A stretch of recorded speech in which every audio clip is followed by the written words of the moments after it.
Some people don't believe in fate. Alexander Kane had stopped believing the day Emma vanished from his life. But when his HR director scheduled interviews for his new assistant position and Emma Sullivan's name appeared on his calendar, Alex wondered if the universe was giving him a second chance or setting him up for heartbreak all over again. Let me tell you about Alexander Kane and how building an empire couldn't fill the hole left by the one person who got away. Before starting the video, don't forget to subscribe to the channel and turn on notifications. Now let's get back to our story. At 34, Alex was exactly what you'd picture when someone said tech billionaire. Kane Industries was valued at $12 billion, employed 15,000 people across 6 countries, and had revolutionized everything from cloud computing to artificial intelligence. His corner office on the 60th floor of the Kane Tower overlooked all of Manhattan, and his penthouse apartment had been featured in Architectural Digest 3 times. Alex drove cars that cost more than most people's houses, owned homes on 3 continents, and could buy pretty much anything money could get him. Politicians called him for advice, other CEOs sought his partnership, and Time magazine had named him one of the most influential people under 40. But if you really looked at Alexander Kane, past the custom suits and the confident smile, you'd see a man who was completely, utterly alone. "Alex, you've got the board meeting at 10, lunch with the Microsoft executives at 1, and the charity gala tonight at 8, his assistant Patricia would say every morning, rattling off a schedule that left no room for personal life. Patricia had been his assistant for 3 years, efficient and professional, but she was retiring next month to move to Florida with her husband, which meant Alex needed to hire someone new, someone who could handle the chaos of his life with the same calm competence. "I've scheduled interviews for this week," Patricia told him on a Monday morning in October. HR sent over 12 candidates, all highly qualified. Alex nodded absently, focused on his laptop screen. "Whatever you think is best." "Actually, you should probably interview them yourself. Your new assistant needs to be someone you can work with closely." Alex looked up from his computer. Patricia was right. His assistant basically ran his life. They'd be working together every day, handling his most sensitive information, managing his relationships with clients and investors. "Fine, schedule them for Thursday afternoon." Already done. First interview is at 2 p.m. That's how Alexander Kane, billionaire CEO who could buy and sell companies on a whim, found himself reviewing resumes for personal assistants. Most of them looked identical. MBA graduates with impressive credentials and generic cover letters about wanting to contribute to Kane Industries' continued success. But one resume made him pause. Emma Sullivan. 7 years of experience as an executive assistant, most recently at Morrison & Associates law firm. Bachelor's degree in communications from New York University. References that described her as invaluable, intuitive, and absolutely trustworthy. But it wasn't her qualifications that made Alex's heart skip. It was the name. Emma Sullivan. Not Emma Richards, the name he remembered, but close enough to make him wonder. Could it be the same Emma who'd disappeared from his life 5 years ago? The same Emma who'd been his everything for 2 incredible years before vanishing without explanation? Alex told himself it was just a coincidence. Emma was a common name, and people changed their names all the time. Marriage, divorce, personal choice. There were a dozen reasons why someone might go by a different surname. But something in his chest tightened as he looked at the resume again. The timing was right. If this was his Emma, she would have been working for the past 5 years, building experience, creating a new life. Alex set the resume aside and tried to focus on the others, but his mind kept drifting back to Thursday afternoon, to the possibility that the universe was about to give him something he'd stopped hoping for. To understand why Alex's hands were shaking as he read Emma Sullivan's resume, you need to know about Emma Richards, about the 2 years when Alexander Kane had been the happiest he'd ever been in his life. They'd met 7 years ago at a coffee shop near NYU, back when Alex was just another entrepreneur trying to get his startup off the ground. Kane Industries existed only in his dreams in a cramped shared office space in Brooklyn. He was working 18-hour days, living on ramen and caffeine, trying to convince investors that his idea for cloud-based AI solutions was worth their money. Alex had been in the coffee shop working on a presentation that could make or break his company when Emma walked in. She was beautiful, but not in the polished way of the women who usually populated his business world. Emma was real. Messy hair from the October wind, an oversized sweater that looked like she'd stolen it from someone's closet, and eyes that sparkled with intelligence and humor. She'd ordered a complicated drink, something with extra shots and multiple syrups, and when the barista called out Emma with the ridiculous coffee order, she'd laughed so genuinely that Alex found himself smiling for the first time in weeks. "That's quite a drink," he'd said when she sat at the table next to his. "I have complicated taste," she'd replied with a grin. "Life's too short for boring coffee." They'd talked for 3 hours that day, about coffee and dreams, about the book she was reading and the company he was trying to build. Emma was working as a receptionist at a small marketing firm, but she had ideas about business strategy that were more insightful than anything Alex had heard from MBA consultants. "You're thinking too small," she'd told him, looking at his presentation. "You're positioning this as a solution for big corporations. But what about small businesses? What about startups like yours who can't afford enterprise software?" Alex had stared at her, realizing she was absolutely right. That conversation had led to a complete pivot in his business model, and eventually to the breakthrough that made Kane Industries what it was today. But more than that, Emma had made him feel like he was more than just his work. When he was with her, he wasn't Alexander Kane, the ambitious entrepreneur. He was just Alex, a guy who made her laugh and who looked forward to her texts and who counted the hours until he could see her again. They'd been inseparable for 2 years. Emma had been there through every milestone: the first major client, the initial round of funding, the move to a real office. She'd celebrated his victories and talked him through his defeats. She'd believed in him when he couldn't believe in himself. Alex had been planning to propose.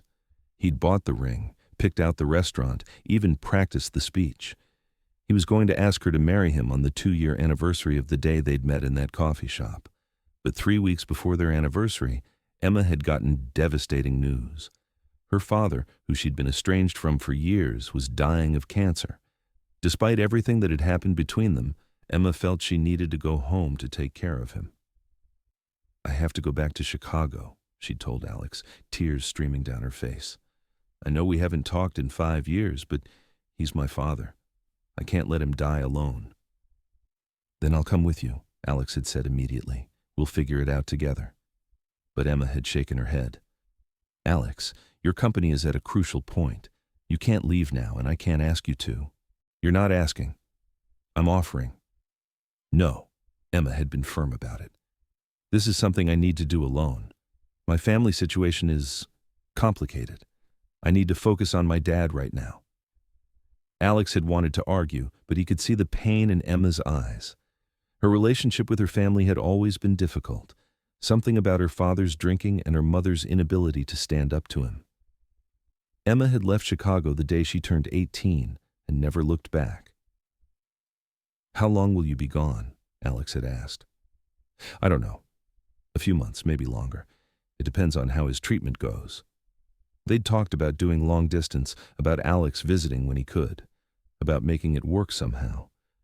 But Emma had seemed distant even as they made plans, like she was already pulling away. "I love you," Alex had told her the night before she left. "I love you too," she'd whispered back, but something in her voice had sounded like goodbye. Emma had been gone for 3 weeks when the call stopped. At first, Alex had assumed she was just busy dealing with her father's medical issues. He'd sent texts, left voicemails, even tried calling the hospital where her father was supposedly being treated. That's when he discovered that Emma's father had died 2 years earlier. There was no cancer treatment, no dying father, no family emergency. Emma Richards had simply vanished, leaving behind a life they'd built together and a man who loved her more than his own ambitions. Alex had hired private investigators, reached out to mutual friends, even driven to Chicago to look for her himself. But Emma had disappeared as completely as if she'd never existed. Her apartment was cleared out, her job abandoned, her phone disconnected. She'd erased herself from his life with surgical precision. That was 5 years ago. 5 years of wondering what he'd done wrong, what he could have done differently. 5 years of building an empire, but never finding anyone who could fill the Emma-shaped hole in his life. And now, maybe, the universe was giving him another chance. Thursday afternoon arrived with the kind of crisp October weather that made New York feel like anything was possible. Alex had managed to get through the morning meetings and his lunch with the Microsoft executives, but his mind kept drifting to the 2 o'clock interview. Patricia had scheduled 5 candidates for the afternoon, but Alex found himself checking his watch obsessively, waiting for Emma Sullivan's name to appear on his calendar. "The first candidate is here," Patricia announced over the intercom at exactly 2 p.m. "Send them in." For the next hour, Alex interviewed 3 perfectly qualified assistants. They were professional, experienced, and completely forgettable. His mind was elsewhere, counting down the minutes until 4 p.m. At 3:45, Patricia knocked on his office door. "Your 4 o'clock is here. Emma Sullivan?" Alex's heart started racing. "Give me a minute." He stood up, straightened his tie, and tried to compose himself. Whatever happened in the next hour would either put his mind at rest or turn his world upside down. "You can send her in now." Alex positioned himself behind his desk, trying to look like the successful CEO he was rather than the nervous man who was about to come face to face with his past. The door opened and Emma walked in. It was her. Definitely, unmistakably her. Emma looked older, more polished, but she was still the woman who'd made him believe in forever 5 years ago. Her hair was shorter now, styled in a professional bob instead of the long waves he remembered.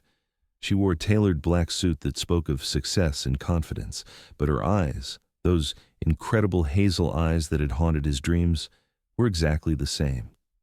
For a moment, neither of them spoke. Alex watched as recognition dawned on Emma's face, watched her composure slip for just a second before she pulled herself together. "Mr. Kane," she said, extending her hand with professional coolness, "thank you for taking the time to meet with me." Alex shook her hand, trying to ignore the electricity that shot up his arm at her touch. "Miss Sullivan, please have a seat." Emma sat across from his desk, crossing her legs and placing her portfolio in her lap. She looked calm, collected, like she was interviewing for any other job with any other CEO. But Alex could see the tension in her shoulders, the way her fingers gripped her portfolio just a little too tightly. "I've reviewed your resume," Alex said, falling back on professional protocol because he didn't know what else to do. "Very impressive experience." "Thank you. I've enjoyed working in fast-paced environments where I can really make a difference." Her voice was exactly as he remembered, warm, intelligent, with just a hint of humor underneath the professional tone. "Can you tell me about your current position at Morrison & Associates?" Emma launched into a description of her responsibilities, her achievements, her relationship with the partners at the law firm. She was articulate, confident, clearly excellent at her job, but Alex was barely listening to her words. He was studying her face, looking for some sign of the woman he'd loved, some acknowledgement of what they'd meant to each other.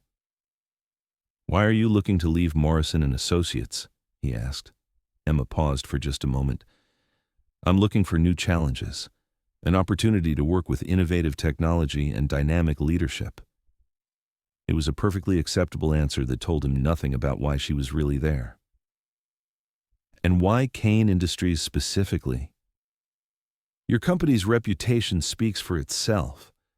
The work you're doing in AI development, the expansion into new markets, it's exactly the kind of forward-thinking environment where I'd thrive." Alex leaned back in his chair, studying her. Emma. The use of her first name made her flinch slightly, but she recovered quickly. "Yes, Mr. Kane. Do we know each other?" It was a direct question, and Alex watched as Emma considered her answer. For a moment he thought she might acknowledge their history, but then her professional mask slipped back into place. "I don't believe so, Mr. Kane, though I have followed your company's success in the business press." Alex felt something twist in his chest. She was going to pretend they were strangers. After everything they'd shared, everything they'd meant to each other, Emma was going to sit in his office and lie to his face. "I see." Alex picked up her resume, pretending to study it. "There's a gap in your employment history. About 5 years ago, you were out of work for several months." Emma's composure slipped for just a second. I took some time off to deal with a family situation. Your father's illness? Yes. I'm sorry for your loss. Thank you. Alex set down the resume and looked directly at her.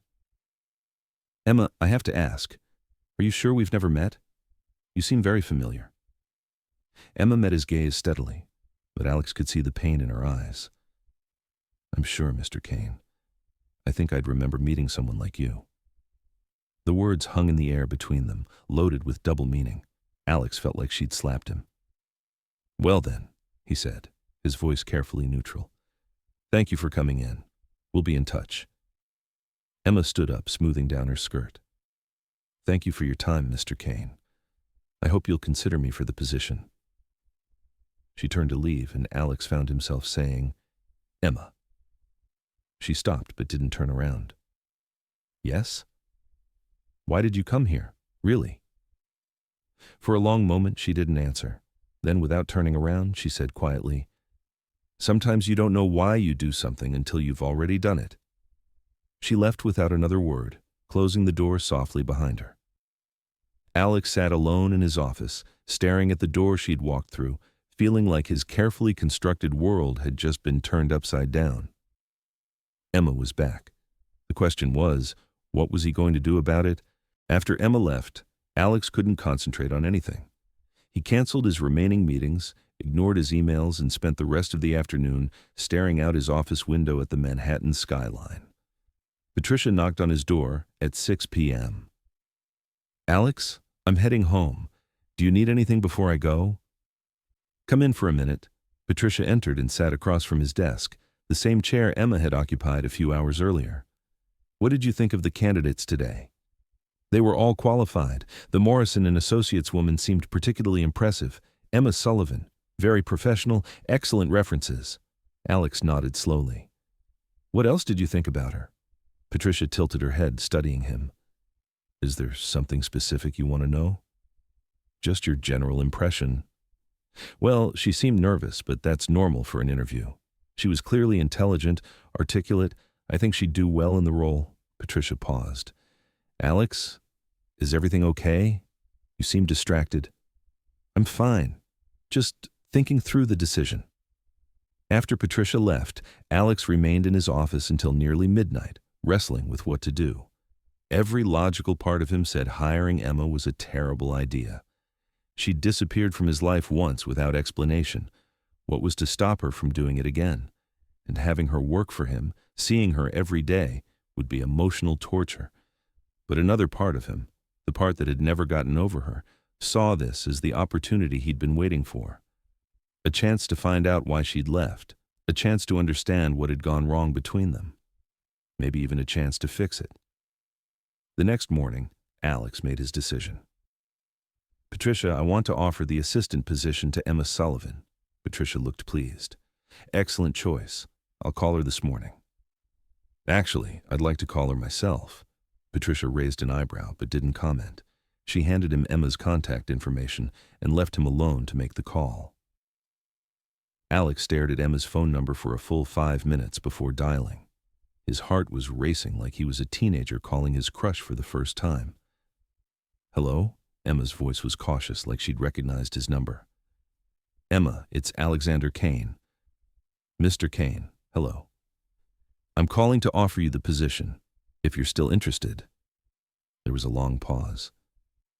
May I ask why you chose me? You're the most qualified candidate. Is that the only reason? Alex closed his eyes. Emma, do you want the job or not? Another pause. Yes, I want the job. Good. Can you start Monday? Yes. Patricia will email you the details, salary, benefits, start time. She'll also send you some materials to review over the weekend. Thank you, Mr. Kane. I won't let you down. I hope not. After he hung up, Alex sat back in his chair and wondered what the hell he'd just done. In 3 days, Emma would be working for him, sitting outside his office, managing his calendar, handling his correspondence. He was either about to get the answers he'd been searching for 5 years, or he was about to make the biggest mistake of his life. Monday morning arrived gray and drizzly. matching Alex's mood perfectly. He'd spent the weekend alternating between excitement and dread, playing out dozens of scenarios for how Emma's first day might go.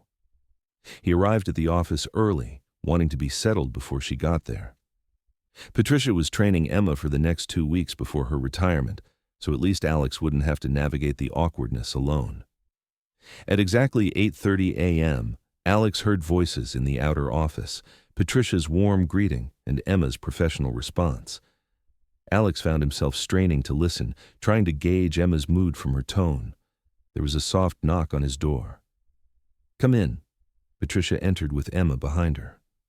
Emma wore a navy blue dress that was both professional and flattering, her hair pulled back in a sleek ponytail.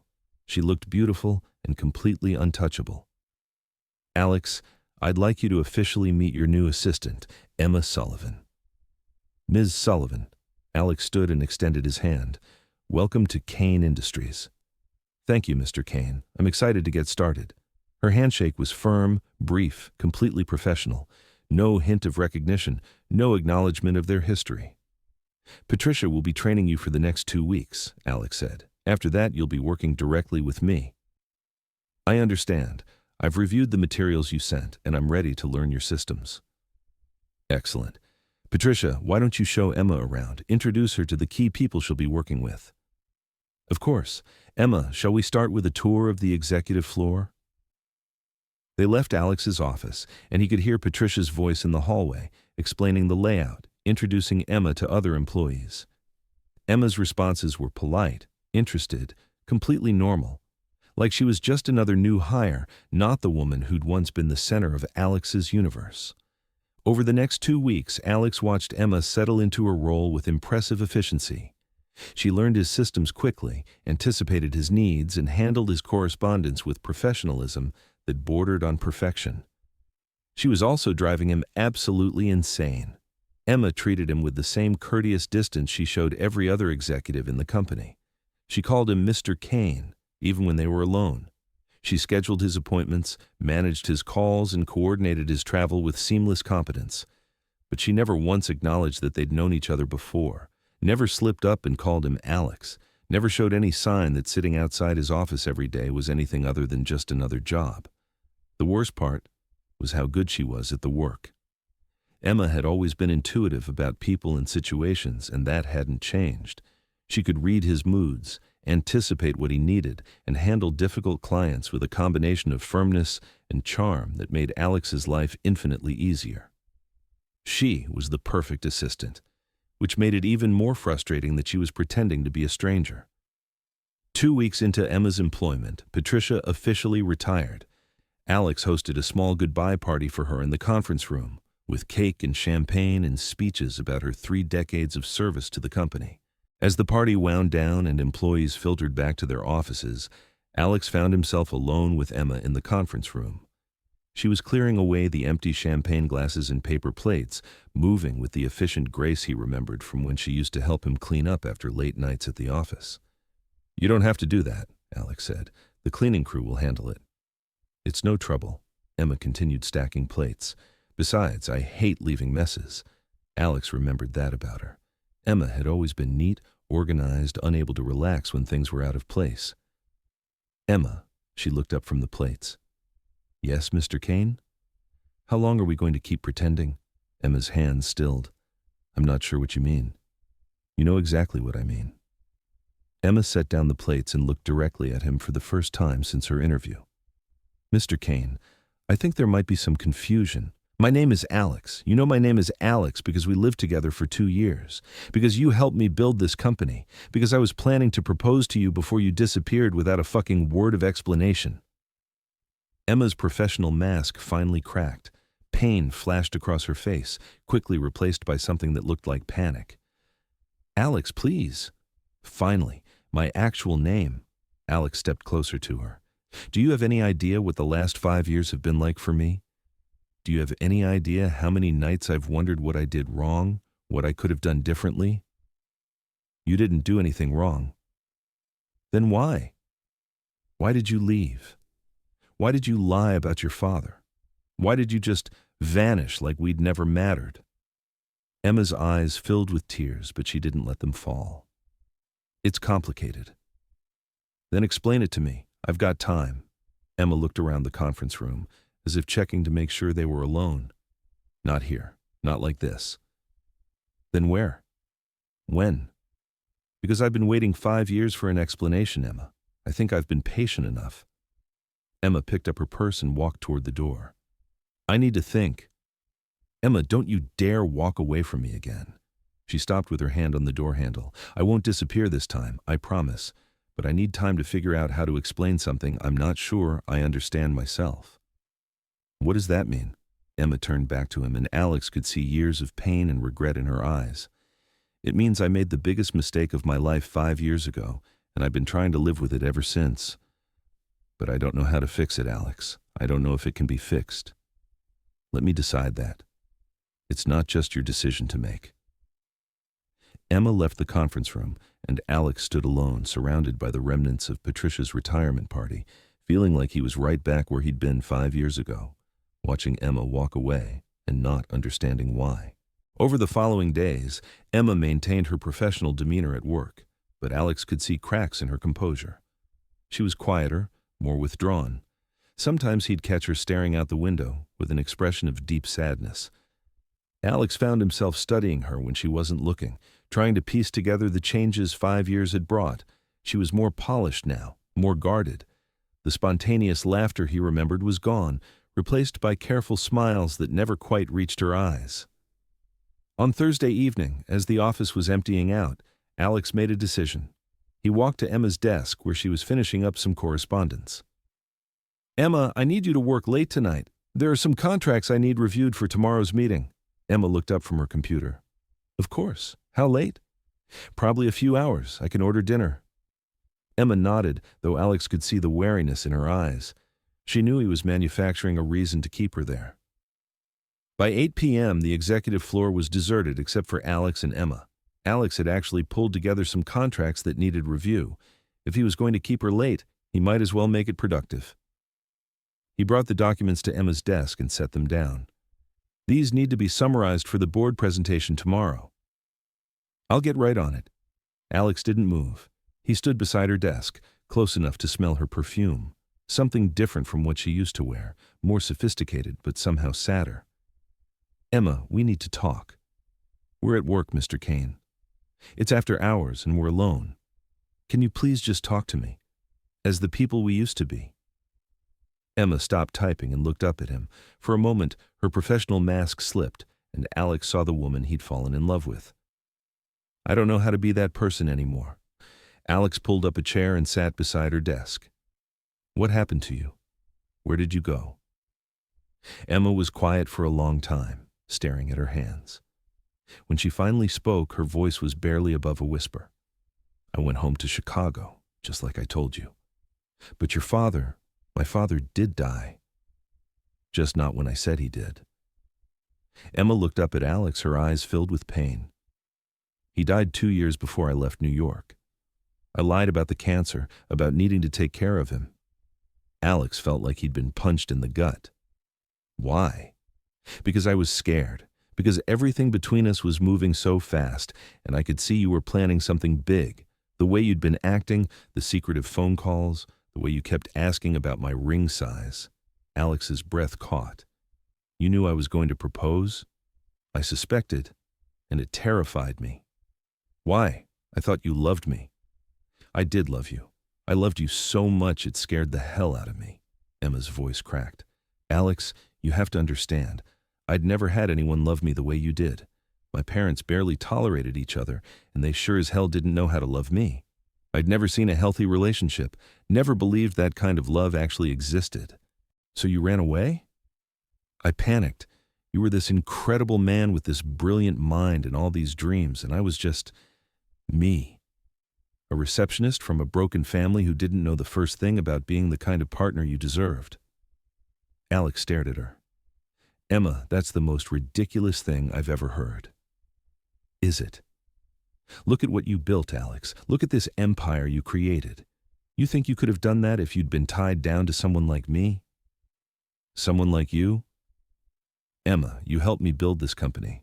Your ideas, your insights, half of Kane Industries' success came from conversations we had in coffee shops and on park benches. You would have figured it out without me. Maybe. But I wouldn't have wanted to. Alex reached for her hand, but she pulled away.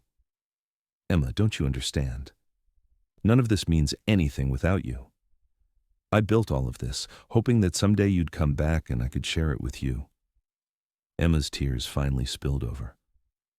I'm so sorry, Alex. I'm so sorry for lying to you, for leaving the way I did. I know I hurt you and I hate myself for it. Then why didn't you come back? If you realized you'd made a mistake, why didn't you contact me? Emma wiped her eyes with the back of her hand. Because by the time I figured out what an idiot I'd been, you were already a success. I saw you on magazine covers, read articles about your company. You'd moved on, built this incredible life. I convinced myself you were better off without me. That wasn't your decision to make. I know that now, but at the time, it felt like the most loving thing I could do. Stay away and let you be happy. Alex stood up and walked to the window, trying to process everything Emma had told him. So why now? Why take a job working for me? Because I missed you. Because 5 years wasn't long enough to get over you, and I needed to see if what we had was real or just something I'd built up in my memory. And what's your conclusion? Emma was quiet for a moment. It was real. It was the most real thing that's ever happened to me. Alex turned back to her. Then why are you still calling me Mr. Kane? Why are you still pretending we're strangers? Because I don't know if you can forgive me. Because I don't know if I deserve forgiveness. And because I'm terrified that if I let myself hope for a second chance, you'll realize you're better off without me after all. The next few weeks brought a subtle shift in the dynamic between Alex and Emma. She still maintained professional boundaries at work, but there were moments, fleeting glances, shared smiles, conversations that lasted longer than necessary, that felt like glimpses of what they used to have. Alex found himself looking forward to work in a way he hadn't in years, not because of meetings or deals or the constant pursuit of growth, but because Emma would be there. Because he'd get to see her smile when she brought him his morning coffee, or watch her bite her lip when she was concentrating on a difficult task. It was Emma who finally broke the professional barrier. It happened on a Friday evening when they were working late to prepare for a presentation to potential investors. Emma had ordered Chinese takeout, and they were eating at the small conference table in Alex's office, surrounded by financial projections and market analyses. Remember when we used to do this in your old office? Emma said suddenly, then looked surprised at herself for bringing up their past. Alex looked up from his lamine. You mean when my office was a card table in a shared workspace that smelled like someone's leftover fish? Emma laughed, actually laughed, for the first time since she'd been back. And you were so proud of that business plan you'd printed out and bound with your own hands. That business plan got us our first investor. That business plan was 20 pages longer than it needed to be because you were trying to sound impressive. It worked, didn't it? Emma's smile faded slightly. Yeah, it worked. Look at all this. She gestured around his luxurious office. You really did it, Alex. You built everything you dreamed of. We built it. Those late nights, those brainstorming sessions, the way you'd challenge my assumptions and force me to think differently. That was us, Emma. Together. Emma looked down at her food. I forfeited my right to any credit when I left. You don't get to decide that. Alex, I'm serious. You can't just erase 2 years of partnership because you got scared. Those ideas, those contributions, they were real. They mattered. Emma was quiet for a moment, picking at her fried rice. Do you ever wonder what would have happened if I'd stayed? If I'd been brave enough to see where things led? Alex set down his chopsticks and looked directly at her. Every day for 5 years. And what do you think? I think we would have gotten married. I think you would have been the most beautiful bride in the world, and I would have been the luckiest man alive. I think we would have built this company together, grown together, maybe had kids together. Emma's eyes filled with tears. That sounds like a beautiful life. It could still be our life. Emma shook her head. Alex, you can't just pick up where we left off. Too much has happened. Too much time has passed. Then we'll start over. Not where we left off, but where we are now. As what? Boss and employee? As two people who used to love each other very much and who might be able to love each other again? Emma stood up abruptly and walked to the window. Alex, you don't understand. It's not just about the time that's passed. I'm not the same person I was 5 years ago. Neither am I. No, you don't get it. Emma turned back to him, and Alex could see pain etched in every line of her face. I didn't just run away from you, Alex. I ran away from everyone. I spent 2 years in therapy trying to figure out why I sabotage every good thing in my life. I had to learn how to trust people, how to believe I deserved happiness. And did you? Learn those things? I'm still learning. But Alex, what if I get scared again? What if something happens and I run away again? I couldn't do that to you twice. Alex stood up and walked over to her. What if you don't run? What if this time you stay and fight for what we have? How can you even want to try again? How can you trust me after what I did? Because I know you, Emma. I know you're not the same person who ran away scared. And because what we had was worth fighting for then, and it's worth fighting for now. Emma looked up at him, hope and fear warring in her eyes. I don't know how to do this, Alex. I don't know how to be in a relationship without expecting it to fall apart. Then we'll figure it out together, one day at a time. Alex reached up and touched her face, brushing away a tear with his thumb. Emma, I never stopped loving you. Not for a single day in 5 years. Alex, I'm not asking you to marry me tomorrow. I'm not even asking you to move in with me. I'm just asking for a chance, a real chance this time. Emma leaned into his touch, closing her eyes. I'm so scared of hurting you again. I'm scared too. But I'm more scared of spending the rest of my life wondering what might have been. Emma opened her eyes and looked at him with an expression of such vulnerability that it took Alex's breath away. Okay, she whispered. Let's try. Alex and Emma's second beginning was nothing like their first. Where their original relationship had been all passion and intensity, this time they moved carefully, like two people learning to trust again after betrayal. They started with coffee dates after work.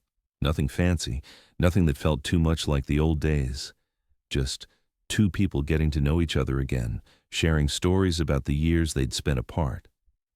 Emma told him about Chicago, about the months she'd spent in therapy, about the various jobs she'd held while trying to figure out who she was without him. Alex told her about the loneliness of success, about the women he'd dated who could never measure up to his memories of her, about the nights he'd stood on his penthouse balcony and wondered if she was somewhere looking at the same stars. I dated someone for 6 months last year, Emma admitted one evening as they walked through Central Park. Nice guy, stable job, everything I thought I should want. What happened? I kept comparing him to you, which wasn't fair to either of us. Alex was quiet for a moment. I did the same thing. Except the women I dated kept comparing themselves to you. They could tell I wasn't really available. Were you? Available? Alex stopped walking and turned to face her. Not even close. Emma, I tried to move on. I really did. But no one else felt right. Emma reached for his hand, the first time she'd initiated physical contact since she'd been back. I'm sorry I wasted so much time. Yours and mine. We weren't ready then. Maybe we needed those 5 years to become the people who could make this work. Their first kiss happened 3 weeks into their cautious courtship. They were in Alex's office working late again, and Emma was explaining some changes she'd made to his calendar. She was leaning over his desk, pointing to different appointments, when Alex realized he was staring at her mouth instead of listening to her words. Alex? Are you paying attention? Not even a little bit.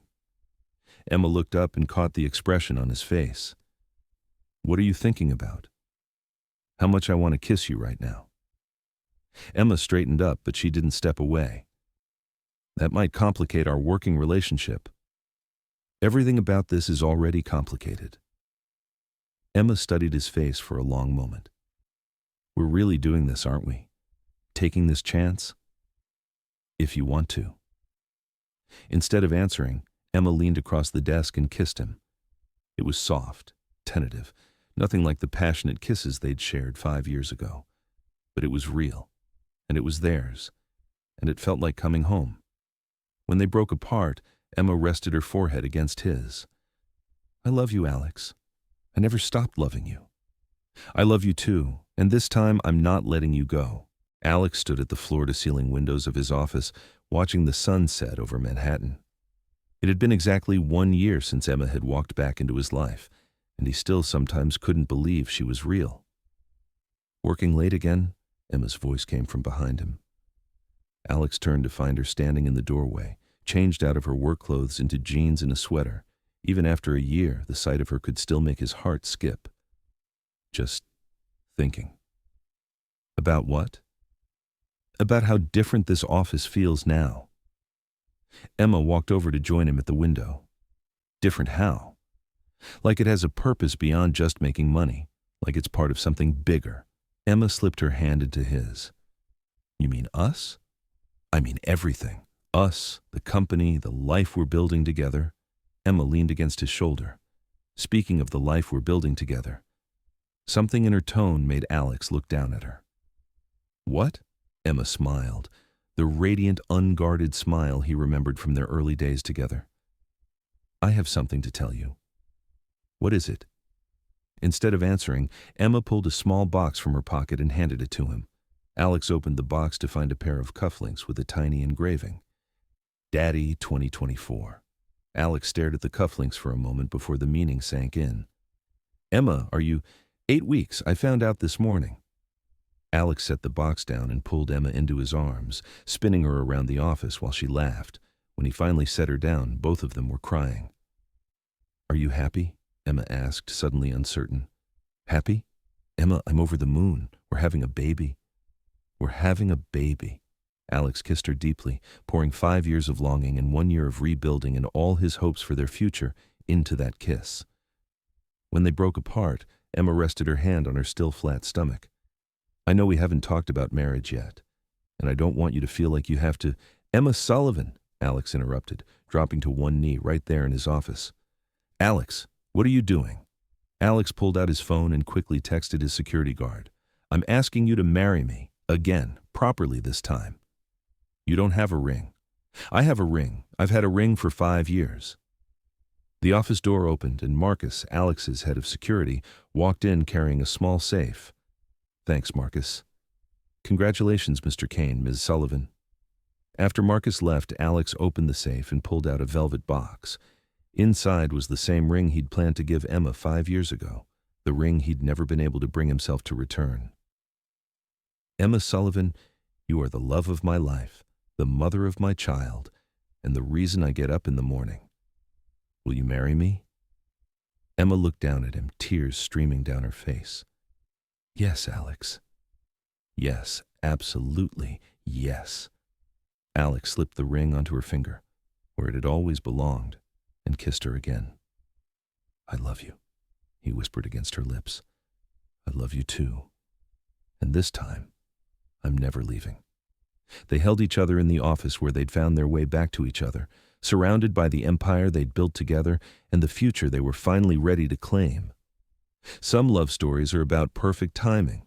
Others are about perfect love finding its way home, no matter how long it takes. Alex and Emma had waited 5 years for their second chance. This time, they weren't going to waste a single moment. Sometimes the greatest love stories aren't about meeting the right person at the right time. Sometimes they're about two people who love each other enough to fight through their fears, their mistakes, and their own insecurities to find their way back to each other. Alex and Emma lost 5 years to fear and misunderstanding, but they found something even more precious, a love mature enough to handle real life, strong enough to survive separation, and brave enough to try again. What do you think about their story? Can relationships survive that kind of separation and betrayal? Is it possible to start over with someone who broke your heart? Share your thoughts in the comments below.